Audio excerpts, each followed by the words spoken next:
ते कारभारीन चौरंगाच्या खुरा.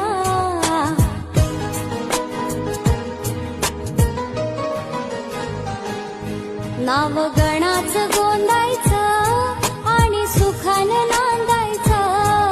गाव देवाच्या हुकुमानं नातं नव्यानं सांधायचं. भेट दिली ही गाव देवानं, भेट